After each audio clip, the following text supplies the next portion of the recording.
आदिताई शिंदेसाठी मला ते घेऊन द्या. व्यासपीठावर उपस्थित आदरणीय सतेज दादा पाटील साहेब माझ्या मोठ्या बंधूप्रमाणे आहेत. आदरणीय अमित भैया देशमुखजी, आदरणीय भगीरथ दादा बांके, आज एक मोठा भाऊ आणि एक लहान भाऊ दोघं. आदरणीय दाजी देशमुखजी, सुनंजय पवारजी, प्रकाश तात्या पाटीलजी, संदीप पाटीलजी, प्रशांत साळेजी, मिलिंद भोसलेजी, बजरंग बागलजी, अमर सूर्यवंशीजी, संतोष जाधवजी, रणजीत बागलजी, राहुल पाटीलजी, शालिवान कोळेकरजी, किशोर जाधवजी, किरण घाटगेजी, प्रमोद देवीजी, सतीश शिंदेजी, संजय यादवजी, सीताराम भुसदेवजी, सिकंदर जमादारजी, नितीन शिंदेजी, कासेगाव चे सर्व ग्रामस्थ, सर्व वडीलधारी मंडळी, सर्व उपस्थित बंधू आणि भगिनींनो, कासेगाव मध्ये कधी सभा होते मी वाटच पाहत होते. की मागच्या 10 दिवसाखाली मी कासेगावला आलेली, भगीरथ दादांची उणीव जाणवली. आम्ही गावात यायच्या आधीच चावडीवर त्या ठिकाणी एक छोटीशी बैठक घेतली आणि त्याच्यानंतर भगीरथ दादा माझं बोलणं अनेकदा झालं. आणि आज खरं तर जी वचन आम्ही दिलेले एकमेकांना, त्या वचनाची पूर्तता आम्ही या ठिकाणी करत आहोत. आणि म्हणून कासेगावमध्ये सभा आदरणीय बंटी दादा आणि अमित दादा ह्यांना घेऊन आपण करत आहोत. मी सुरुवातीलाच भगीरथ दादांचे मनापासून आभार मानते की तुम्ही या बहिणीच्या सोबत ही लढाई लढत आहात. मला माहिती नव्हतं की जे आपले समोरचे उमेदवार आहेत, मला ह्या सभेची जो दर्जा आहे तो खाली आणायचा नाहीये त्यांचं नाव घेऊन, पण जे विरोधी पक्षाचे जे उमेदवार आहेत मला माहिती नव्हतं की नाना गेल्यावर त्यांच्या पोट निवडणुकीत त्यांनी अशी भाषा वापरलेली माहिती नव्हतं. काय संस्कृती असू शकते अशा लोकांची. त्यांनी परवा पण दाखवलं जेव्हा सोलापुरात शोभा यात्रा होती आणि त्यांनी ती घोषणाबाजी दिली, त्याच्यातून तमाम सोलापूरकरांना कळलं की ह्या लोकांची किती विकृत मानसिकता आहे ते आज दिसून आलं. आमचं सोलापूर हे सुसंस्कृत आहे. आमच्या सोलापूरची लोक, मंगळवेढ्याची लोक, हे संतांचं गाव आहे, संतांचं शहर आहे. तुम्ही इकडे येऊन समाजामध्ये तेढ निर्माण करता. तुमची हिंमत कशी होते आमच्यामध्ये येऊन आमच्यामध्ये भांडणं लावायची. आता त्यांना दाखवून द्या त्यांची जागा. भाजपचं एकच त्यांचं एकमेव उद्दिष्ट असतो, ते कामाबद्दल बोलत नाहीत. तुम्ही बघताय त्यांची अनेक भाषणं काढा मागच्या 20 दिवसाची. कामाबद्दल भाजपचा उमेदवार बोलतच नाहीये. फक्त धर्म, जात, पात ह्यावरच त्यांची सगळी निवडणूक चालू आहे. त्यांनी या देशाला कीड लावली आहे. या देशाला कीड लावली धर्माची, जातीची, पातीची. तुम्ही नेहमी सर्वधर्म समभावला मतदान केलंय. तुम्ही नेहमी काम करणाऱ्या लोकांना मतदान केलंय. आज भालके नानांनी कधी धर्म, जाती, पातीचं राजकारण केलं नाही. तुम्ही खंबीरपणे त्यांच्या सोबत उभे राहिले, कारण का त्यांनी तळागाळातल्या लोकांची कामं केली. आणि हेच भाजपची लोक आपल्यामध्ये येऊन आपल्यातच तेढ निर्माण करण्याचा प्रयत्न करत आहेत. ही कीड लागली ती आपल्याला उपटून टाकून द्यायची. आता दादा म्हणाले की त्यांच्याकडे काही मुद्देच नाही आहेत. ते म्हणतात मोदीजींकडे बघून, उमेदवार कोणी असू दे तुम्ही मतदान मोदीजींकडे बघून करा. अजून किती आपला अपमान करणारी लोक. त्यांना आपली किंमतच राहिली नाहीये. भाजपला लोकांची किंमत नाहीये. भाजपला लोकांच्या मताची किंमत नाहीये. किती अपमान आपण भाजपकडून सहन करणार मला सांगा. ते म्हणतात की उमेदवाराकडे बघू नका. अरे जे उमेदवार तुम्ही मागच्या 2 वेळेस दिले त्यांच्यामुळे तर सोलापूरचं नुकसान झालं. 2 उमेदवार कोण्या पाट्या, त्यांनी काही काम केलं नव्हतं, काही अनुभव नाही, तरी मोठ्या मनाने त्यांनी लोकांना मतदान केलेलं. 15 लाखाचं एक आमिष दाखवलेलं आणि त्यावर लोकांनी त्यांना मतदान केलं. आज 10 वर्षानंतर लोकांना कळतं की ते 15 लाखाची मोठी खोट त्यांचं वाक्य होतं. खोटं मात्र रेटून बोलतात, ती त्यांची परंपरा आहे. आज 10 वर्ष झाले 15 लाख कोणाच्याही खात्यात जमा झाले नाही. त्या उलट महागाईने उच्चांक गाठलाय. 300 रुपयाचे सिलेंडर 1200 रुपये झाले. रेशन दुकानात माझ्या आया बहिणींना धान्य मिळत नाही. जीएसटीचा राक्षस तुमच्या उद्यावर बसलाय. त्या खताच्या पोतावर पण 18% जीएसटी. त्या हॉटेलमध्ये गेला तर तिथे त्या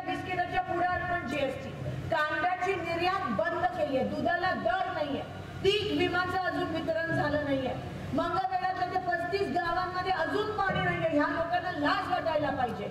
बरं तुम्ही एवढे मोठे मनाचे की दोनदा तुम्ही त्यांना निवडून आणलं. एवढंच नाही तर पोटनिवडणुकीत पण काय झालं मला माहित नाही. कोणत्या अमिषाला काही लोक बळी पडले मला माहित नाही, पण नुकसान मंगळवेढ्याचं झालं, नुकसान पंढरपूरचं झालं. अजूनही ती गावं आहे ती ताणलेली आहेत.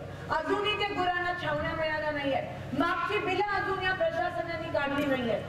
परवा विधानसभेमध्ये मी जेव्हा तो आवाज उचलला मंगळवेढ्याच्या 35 गावाबद्दल, तेव्हा भालके नाना आणि शिंदे साहेबांनी जी उपसा सिंचन योजनेला मंजुरी दिलेली ती कुठेतरी मार्गावर लागली. ते विरोधी पक्षाचं दबाव तंत्र म्हणून, पण लगेच हे श्रेय या लोकांनी घेतलं. आयत्या वेळात नागोबा ही प्लास्टिक यांची पद्धतच आहे. ते आदम मास्टर साहेबांनी घरं आणली 30,000, ते पण म्हणतात मोदींनी केली. आणि ती मनमोहन सिंग आणि सोनिया गांधीजींच्या आशीर्वादाने सोलापुरात आणलेली. त्यांनी काही कामं केली नाही आहेत. एक साधा रस्ता, मला सांगा, सत्ता त्यांची, पंतप्रधान त्यांचे, खासदार त्यांचे, एकदा तरी आरक्षणाबद्दल लोकसभेत बोललेत का? एकदा तरी शेतकऱ्यांबद्दल बोललेत का? एकदा तरी महागाईबद्दल बोललेत का? नाही. तुमचा वापर केला, मतं घेतली, सत्तेची फक्त मजा केली या लोकांनी आणि वाटोळा सोलापूरचं झालं. ज्या अन्नदाता शेतकऱ्याच्या पोटावर जे सरकार मायबाप सरकार आपण म्हणतो, त्याच सरकारने तुमच्या पोटावर पाय दिला. ह्याच्यापेक्षा मोठा पाप लोकशाहीत असू शकतो का मला सांगा? ती हाय मिळेल ना, तुमची हाय मिळेल. आज सगळ्या गावामध्ये सगळ्या लोकांनी ठरवलं आणि भगीरथ दादांनी पण ते ऐकलं की लोक म्हणतात आम्ही पुढाऱ्यांचं नेत्यांचं ऐकणार नाही. ही निवडणूक आता लोकांनी ताब्यात घेतली आहे. आपण कोणीही स्वातंत्र्याच्या संग्रामाच्या वेळेस त्या चळवळीत आपण सहभागी नाही होऊ शकलो, पण ही आपली परीक्षा आहे. आता ही निवडणूक राहिली नाहीये. ही चळवळ आहे, ही लोकांमधली चळवळ आहे, हुकुमशाहीच्या विरोधातली ही चळवळ आहे. आणि म्हणून ही निवडणूक माझी नसून ही लढाई आपल्या सगळ्यांची लढाई आहे. ही आरक्षण मिळण्याची लढाई आहे, ही लोकशाही वाचवण्याची लढाई आहे, ही शेतकऱ्यांना न्याय मिळण्याची लढाई आहे, ही महिलांना सन्मान मिळण्याची लढाई आहे, ही मंगळवेढ्याच्या दुष्काळग्रस्त गावांना पाणी मिळण्याची लढाई आहे. आज त्यांचे भाजपचे खासदार म्हणतात, त्यांची हिंमत कशी होते? ते म्हणतात आम्हाला संविधान बदलायचं आहे आणि म्हणून आम्हाला राज्यसभेत बहुमत पाहिजे. एवढी हिंमत त्यांची कशी होते की संविधान बदलण्याचं भाष्य ते करतायत त्या ठिकाणी. संविधान बदललं तर आरक्षण टिकणार नाही, संविधान बदललं तर आपला आवाज ते दिल्लीपर्यंत पोहोचणार नाही, संविधान बदललं तर शेतकऱ्यांचं अस्तित्व या ठिकाणी निघून जाईल.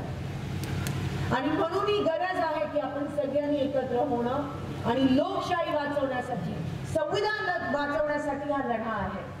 एक वेळेस या लढाईमध्ये माझी साथ द्या आणि पुढची सगळी लढाई मी सक्षमपणे तुमच्यासाठी एकटी लढायला तयार आहे. माझ्या आई वडिलांनी, माझ्या पक्षाने मला जी संस्कृती दिली आहे की आमदार खासदार आम्ही घरी असू, इथे तुम्ही मालक आहात, आम्ही सेवक आहोत, इथे मी तुमची नोकर आहे. आणि मी राजकारणात सत्तेसाठी आणि टक्केवारीसाठी आली नाही आहे ह्यांच्यासारखी, म्हणून माझ्यापासून तुम्हाला काही त्रास नाही. आणि मी इडीपिडीला घाबरत पण नाही, मी बोलते. आणि आम्ही नाही बोलत तर कोण बोलेल?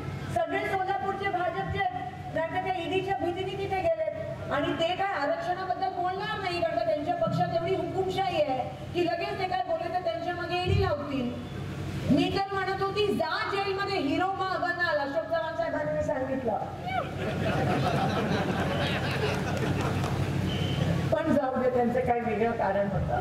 पण हे अशा पद्धतीत, आणि मी तुम्हाला सांगते हो, हे 400 पार 400 पार वगैरे काही नाही, हे 150च्या वर जाणार नाही. आणि एवढा जर विश्वास असता तर ते अरविंद केजरीवालजींना कशाला अटक केली एका रात्री? एवढा जर विश्वास असता तर ते हेमंत सोरेनना का अटक केली? काँग्रेसचे सगळे खाती एका रात्री सील का केली? एवढा जर विश्वास असता तर कालच्या मतदानानंतर म्हणे 3 जण असे एकत्र आले आणि म्हणे आता पुढे काय करायचं, कारण का कालच्या एक्झिट ओपिनियन आणि एक्झिट पोल मध्ये त्यांची संख्या एकदम कमी झाली. ह्यांना भीती आहे, ह्यांच्या पायाखालची वाळू आता सरकारला लागली आहे, कारण का लोकांनी ठरवलंय पण गोदी मीडिया दाखवत नाही. हरियाणा असेल, पंजाब असेल, सगळीकडे शेतकऱ्यांच्या मनात एवढा रोष आहे ना या सरकारच्या विरोधात. आणि बाकीचं जाऊ दे, सोलापुरातच जेव्हा मी गावोगावी जातो, काय काही गावात तर म्हणतात आमचं ठरलंय. आणि मी तुम्हाला निराश करणार नाही. जसं मागच्या 2 खासदारांमुळे सोलापूरचं वाटोळं लागलं, बीजेपीच्या त्यांच्याच पक्षाने त्यांना पावती दिली निष्क्रिय होण्याची. 3ला बनावे लागले. पहिला आला, त्यांनी काय काम नाही दिलं केलं म्हणून दुसरा दिला, त्यांनी काय काम नाही दिलं म्हणून आता उपरा दिला. म्हणजे सत्ता असून सुद्धा त्यांना तीन उमेदवार बदलावे लागतात. ही शोकांतिका आहे आणि किती अपमान आहे तुमच्या मताचा. तुम्ही विचार करा, किती मोठा अपमान आहे लोकशाहीमध्ये त्या मतदानाचा, ज्यांनी त्यांना मतदान केलं. तुम्ही जर तुमची सेवा करण्याची संधी दिली, शेतकऱ्यांची सेवा करणं हे ह्याच्यापेक्षा मोठं भाग्य एका लोकप्रतिनिधीला काय असू शकतं. मी 15 वर्ष सोलापूर शहरातून आमदार आहे. मला लोकांनी कामावर निवडलं. मी राजकारणात धर्म जातपात करत नाही. मी कामात विश्वास ठेवते, लोकशाहीमध्ये विश्वास ठेवते. माझ्या समोर एवढे डावपेच होते, पण तरी लोकांनी काम बघून मला मतदान केलं. माझ्या लोकांनी मला दाखवलं की लोकशाही अजून जिवंत आहे. आता ही वेळ तुमची आहे. तुम्ही दाखवून द्या की लोकशाहीची ताकद काय असते ते त्यांना. आणि मी तुम्हाला शब्द देते की मी वाया घालणार नाही ती संधी. पण जर तुम्ही मला ती संधी दिली त्याचं सोनं करीन, लढीन आणि शेवटी विजय तुमचा झाला पाहिजे हे लक्षात घ्या. विजय हा लोकशाहीचा झाला पाहिजे. तुमची मुलगी, तुमची बहीण या नात्याने तुमचा विश्वास त्या ठिकाणी सार्थ करीन. भगीरथ दादांनी जो माझ्यात विश्वास दाखवला, काल माझ्यासोबत कविता ताई पण त्या ठिकाणी फिरत होत्या. पूर्ण मंगळवेढा, पंढरपूर, मी एक गाव त्या ठिकाणी गेली आणि फक्त मतं मागायला नाही, पण तुम्हाला सांगायला की जेव्हा या मायबाप सरकारने तुमच्याकडे पाठ फिरवली तेव्हा महाविकास आघाडीच्या माध्यमातून आम्ही सगळे तुमच्या सोबत खंबीरपणे उभे आहोत. तुम्हाला कधी वाटलेलं का हो की शिवसेना आणि काँग्रेस एकत्र येतील? पण जी लोक ते बाळासाहेब ठाकरे, उद्धव साहेब ठाकरेंच्या पाठीत खंजीर खुपसू शकतात, जी लोक शरद पवार साहेबांच्या पाठीत खंजीर खुपसू शकतात, ते तुम्हाला आम्हाला काय सोडणार आहे? हे सगळे लोकनेते, बाळासाहेब ठाकरे साहेब असतील, शरद पवार साहेब असतील, शिंदे साहेब असतील, देशमुख साहेब असतील, सगळे लोकनेते, महाराष्ट्राचा कानाकोपरा फिरलेले ही लोक आहेत.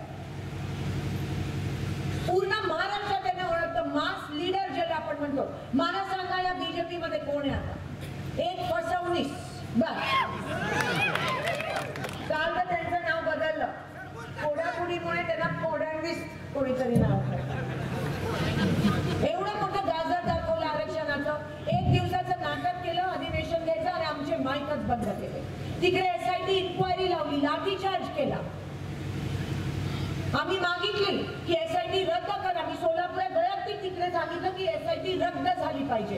एवढंच नाही, जो भाजपच्या उमेदवारांनी दादा परवा भाजपच्या उमेदवारांनी वडवडमध्ये जो हमला झाला मराठा बांधवांवर, त्या ठिकाणी गुन्हा दाखल केला भाजपच्या या उमेदवाराने. मी मनोज जरांगे पाटलांचं मनापासून आभार मानते. त्यांनी उमेदवार दिला नाही. आणि म्हणाले की ज्यांना निवडून आणायचं त्यांना निवडून आणा आणि ज्यांना पाडायचं त्यांना पाडा. मला पण विचारलेलं एसपीनी, त्यांचं माझ्यावर पण सरकोलीमध्ये काही झालेलं. मी म्हणाली, एसपीनी मला पहिल्यांदा असं होतं की एसपी फोन करून विचारतो तुम्हाला गुन्हा दाखल करायचा आहे. एवढं प्रॉम्प्ट, म्हणजे प्रशासनाचा दबाव, शासनाचा दबाव. मी म्हणाली ते माझे बांधव आहेत, त्यांनी एवढं काय केलं की त्यांच्यावर गुन्हा दाखल करायचा? मी अजिबात त्यांच्यावर गुन्हा दाखल करणार नाहीये. कर्नाटकच्या भविष्याचा प्रश्न. आणि सगळेजण आज आमच्या सोबत आहेत, आपला प्रचार करत आहेत. पण हे बघा यांची प्रवृत्ती कशी आहे, मानसिकता. आणि म्हणून ज्या वेळेस जर एक पण मत कासेगावचं भाजपला गेलं तर आपण समजायला पाहिजे की ते मत आरक्षणाच्या विरोधातलं मतदान. जर एक पण मत भाजपला गेलं तर आपण समजायला पाहिजे की ते शेतकऱ्यांच्या विरोधातलं मतदान आहे. जर एक पण मत भाजपला गेलं तर आपण समजायला पाहिजे की मंगळवेढाचा पाणी प्रश्न जो आहे तो नाही सुटला पाहिजे, म्हणून ते मत भाजपला गेलं. म्हणून मी तुम्हाला विनंती करते की सतर्क राहा. रात्र वैराची आहे, गाफील राहू नका. 15 दिवस राहिले. खरी श्रद्धांजली बाळके साहेबांना जर अर्पित करायची असेल तर महाविकास आघाडीचा उमेदवार त्या ठिकाणी आपण आशीर्वाद स्वरूपात आपण मला मतदान करा. आणि 100% मी तुमचा विश्वास सार्थ करीन. विजय तुमचा झाला पाहिजे. पहिला आवाज जर संसदेत होते तो शेतकऱ्याचा असेल हा शब्द मी तुम्हाला या ठिकाणी देते. आणि भगीरथ दादांनी जो विश्वास दाखवला तो 100% आम्ही सगळे मिळून सार्थ करू एवढंच या ठिकाणी सांगते आणि आपली रजा घेते. धन्यवाद.